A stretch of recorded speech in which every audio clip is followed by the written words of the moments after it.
Welcome back, dear viewers. To start this, let me ask one question. What makes Bioshock Infinite so special? Assuming you like it, obviously, if you don't, the only thing you might find special is how some fans obsess over it. It's a very personal experience, much more than games that superficially seem to be much more individualized, while still giving you many choices to adapt the story to your liking. In fact, let's take a quick look at two games which are widely acclaimed for their respective stories.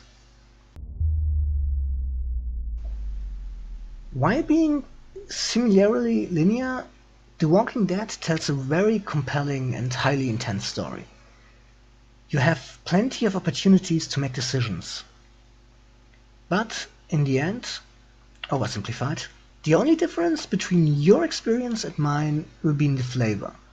Which NPCs were by your side in the end?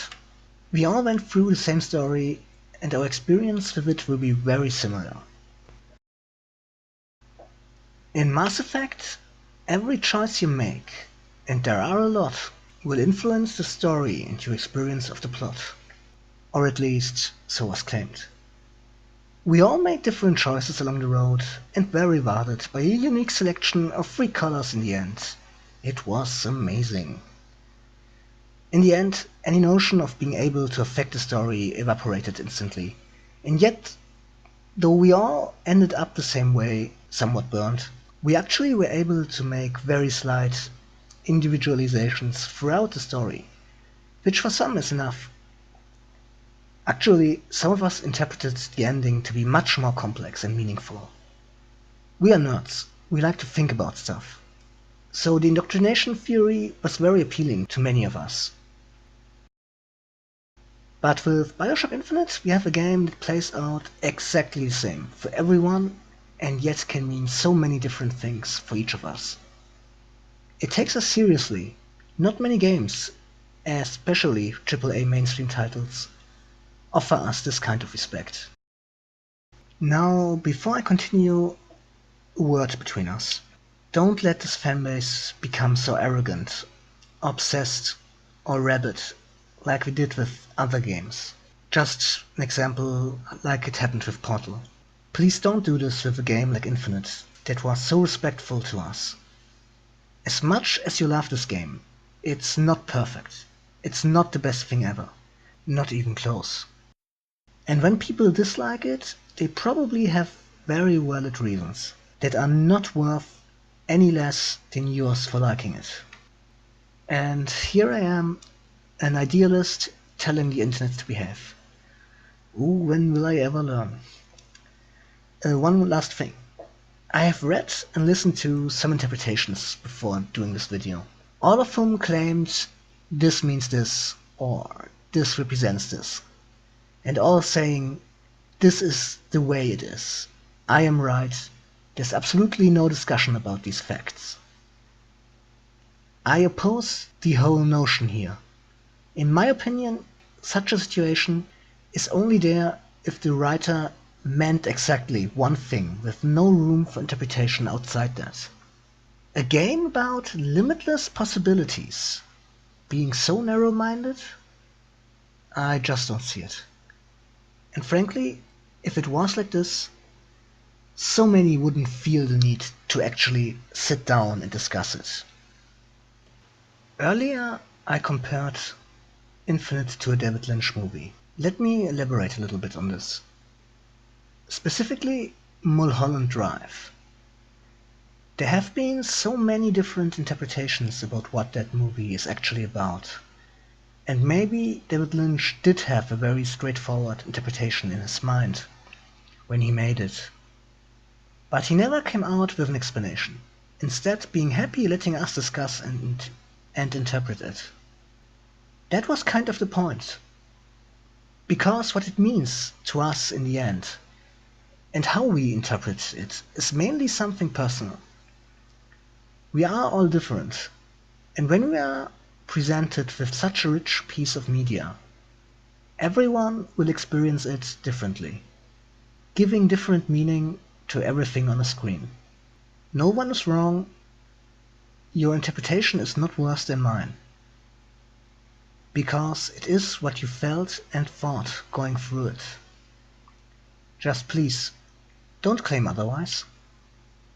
And I do think Bioshock Infinite belongs into the same category. While we all played through the same game, what it all meant depends on each individual. This is what makes it special. It's very respectful to us, giving us so much freedom about deciding what the game was actually about. If you think about it, this is a very scary prospect for any person, writer, or company. Of the named characters, Fink and Fitzroy are probably the simplest. Infinite is not really about politics, and their stories are mainly background noise. And even though they do become important in the story, I don't think there's any need to discuss them. But there is a third character that I hardly see anyone talk about. Corporal DeWitt proved his worth on the field that day. Well, I'll be. Slade? Is that you? You've always been different, haven't you, Booker? I find Slade to be very interesting. For one, he's the only one who actually has known both Booker and Comstock from before the game started. Slade claims that Comstock never took part in the massacre at Wounded Knee, or was in Beijing during the Boxer Rebellion. But he knows that Booker was.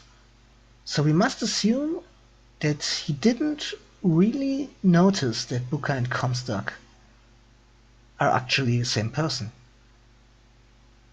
But is this even a realistic possibility? Having spent so much time with both of them? Let's just assume that Slade knows. And if he did know, his claim that Comstock never fought at Wounded Knee is a lie. And it is really important to him. Why is that? I think that Slade is actually the third road Booker could have took. Yes, I think Slade is a third Booker. Or at least that there is a possibility of that. Slade would be the sword of the three, the soldier, a straight honest man with some serious anger issues. He despises Comstock because Comstock took the baptism and went on to believe that everything was forgiven.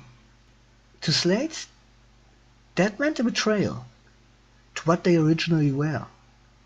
This is why he claims Comstock never was involved. He can respect Booker because, while Booker became what he did, Booker never took the easy road in Slade's eyes. He continued to live with his sins. It is said that Slade has Native Americans in his heritage, that he is of Native American origin. And Booker was called the White Indian at Wounded Knee, if I remember correctly.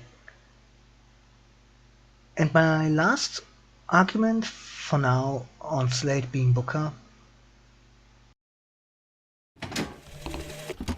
God makes all kinds of soldiers, but he only made one, Cornelius Slate.